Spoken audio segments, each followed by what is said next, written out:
Hello dear student, स्वागत है आपके प्यारे से YouTube channel physics bye Sanjeet sir में। हमारा चैप्टर है वैद्युत रसायन यानी कि इलेक्ट्रोकेमिस्ट्री। चैप्टर थ्री वैद्युत रसायन इलेक्ट्रोकेमिस्ट्री। तो वैद्युत रसायन क्या है? किसी वैद्युत अपघट्य के जलीय विलयन में विद्युत धारा प्रवाहित किया जाता है तो उसी को वैद्युत अपघट्य कहा जाता है।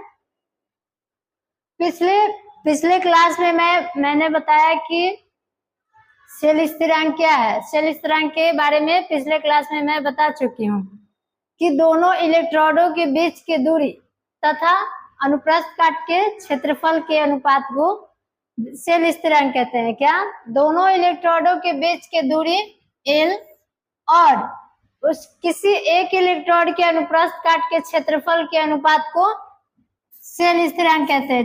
अनुप्रस्थ काट के क्षेत्रफल के अनुपात A हो गया और दूरी L हो गया, तो x इक्वल ये आपका शेल स्थिरांक है, x इक्वल L/A। तो इसके बारे में मैं कल बता चुकी हूँ।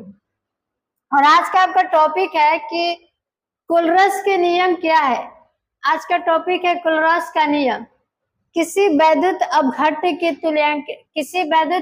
के अनंत विलयन का तुल्यांकी चालकत्व उसके धन आयन और ऋण आयन के चालकत्व के योगफल के बराबर होता है तो उसी को कोलरस के नियम कहते हैं।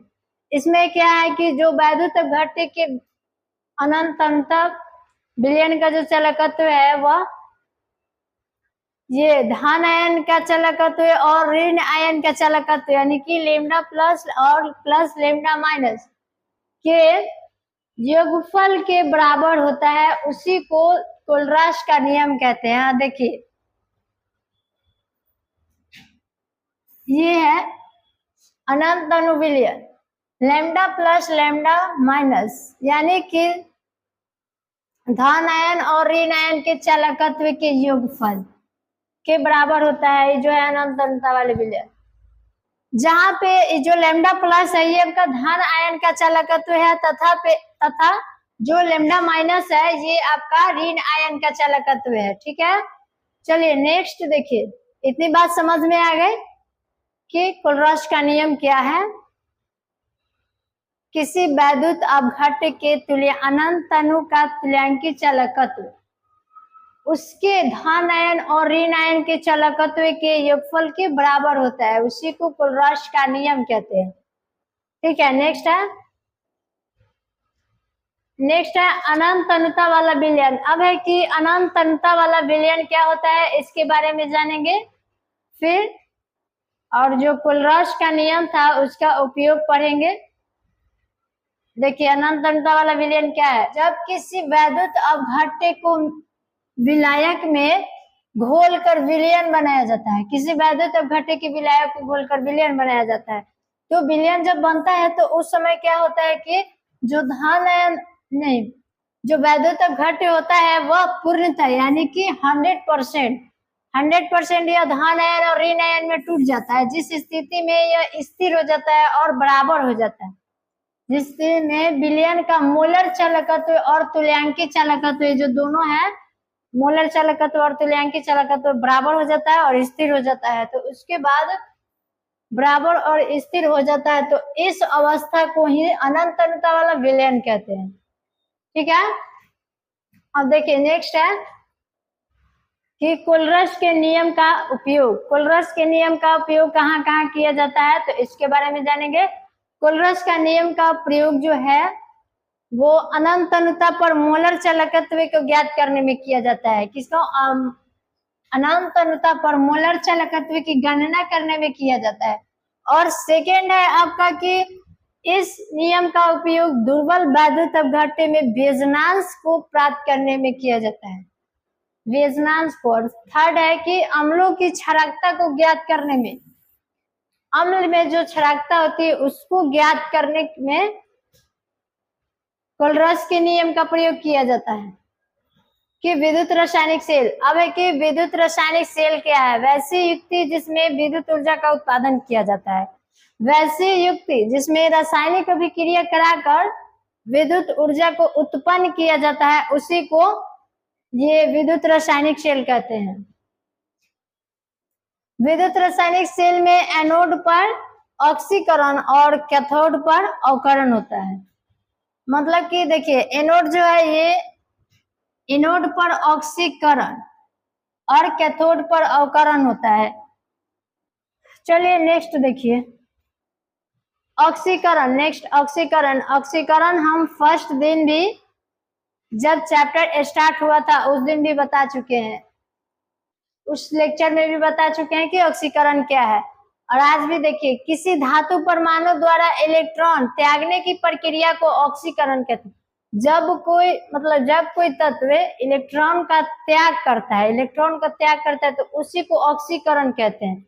जैसे कि देखिए यहाँ Na और Na2 ये आपका Na है, Na प्लस प्लस E यह एक इलेक्ट्रॉन का क्या किया, त्याग किया है। जो सोडियम है वो एक इलेक्ट्रॉन को त्याग किया है। वहीं देखिए कि Mg जो है यह 2 इलेक्ट्रॉन का त्याग किया है। तो जो त्याग करता है उस पे प्लस चार्ज चढ़ता है और जो ग्रहण करता है उस पे माइनस चार्ज होता है। यहाँ देखिए ये सब त्याग किया है तो प्लस चार्ज है 2 इलेक्ट्रॉन, और यहाँ 1 इलेक्ट्रॉन का त्याग किया। तो ऑक्सीकरण किसे कहते हैं? किसी धातु परमाणु द्वारा इलेक्ट्रॉन त्यागने की प्रक्रिया को ऑक्सीकरण कहते हैं, ठीक है। और अवकरण है इसी प्रकार से कि किसी धातु परमाणु द्वारा इलेक्ट्रॉन ग्रहण करने की प्रक्रिया को ये अवकरण कहते हैं। अवकरण में इलेक्ट्रॉन को ग्रहण किया जाता है। कोई तत्व अगर किसी भी इलेक्ट्रॉन को ग्रहण करता है तो उस पे माइनस चार्ज होता है। देखिए यही है अवकरण आपका कि किसी धातु परमाणु द्वारा इलेक्ट्रॉन ये ग्रहण करने की प्रक्रिया को अवकरण कहते हैं। देखिए यहाँ पे जैसे में कि जो फेरस है, फेरस वह 2 इलेक्ट्रॉन का ये 2 इलेक्ट्रॉन ग्रहण कर रहा है।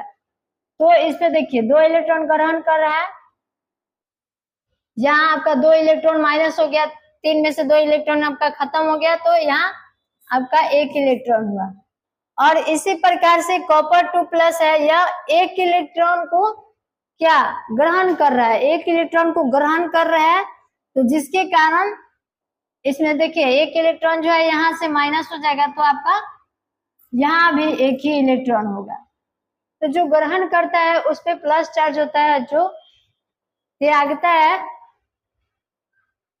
नहीं, जो ग्रहण करता है उस पे माइनस चार्ज होता है, और जो त्याग करता है उस पे प्लस चार्ज होता है। रासायनिक शेल का सिद्धांत जानेंगे कि विद्युत रासायनिक शेल का सिद्धांत क्या है। तो इसका मेन सिद्धांत है कि रासायनिक अभिक्रिया के फलस्वरूप विद्युत ऊर्जा का उत्पादन करना है।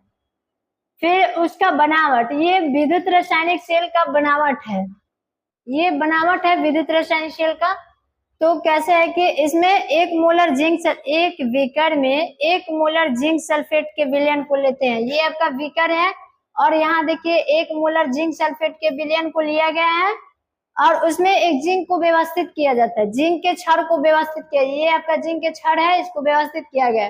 फिर इसी प्रकार से दूसरे बीकर में copper sulphate 1 molar copper sulphate के विलयन को लेते हैं। यहाँ देखिए ये आपका 1 मोलर कॉपर सल्फेट का विलयन हो गया।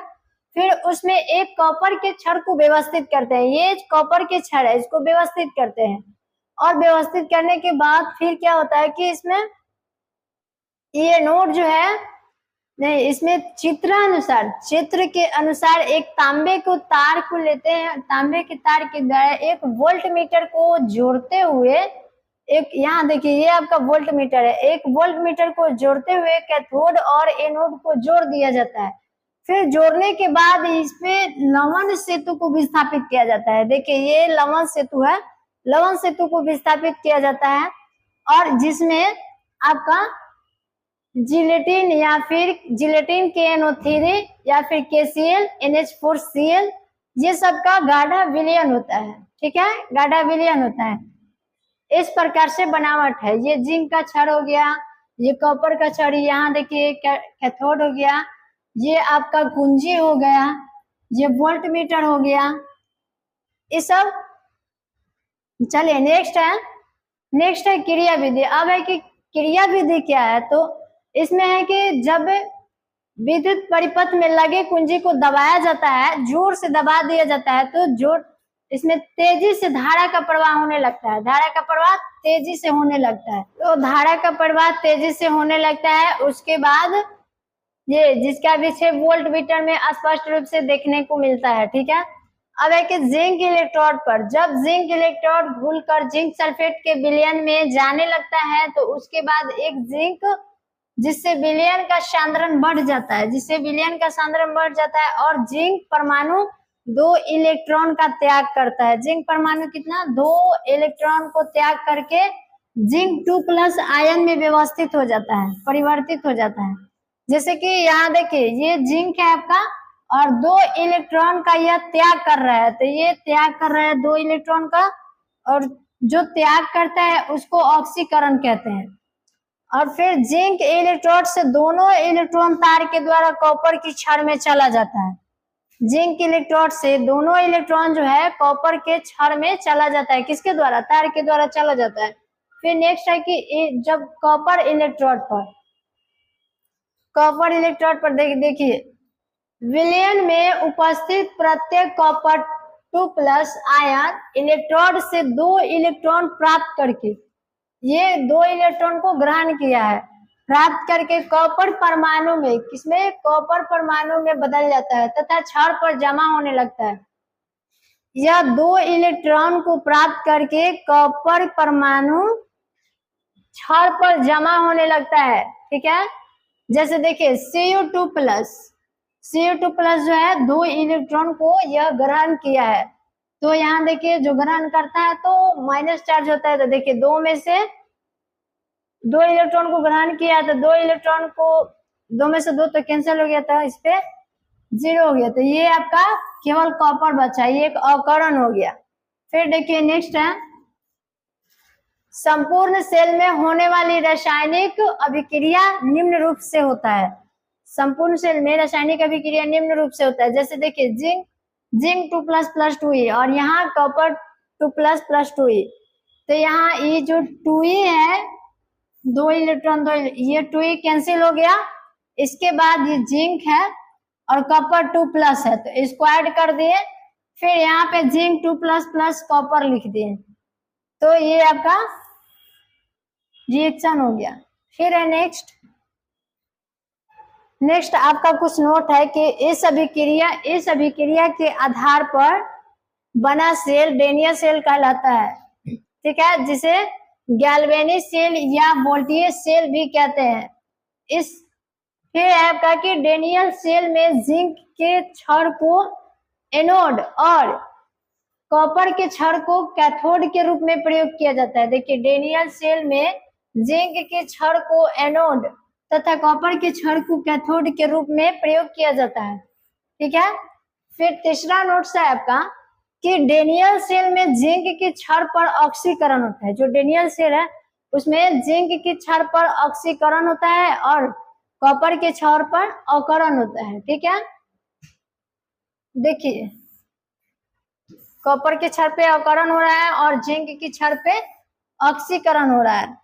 तो इस प्रकार से बारी बारी सब देख लिए। आज के लिए इतना ही, फिर पढ़ेंगे नेक्स्ट क्लास में।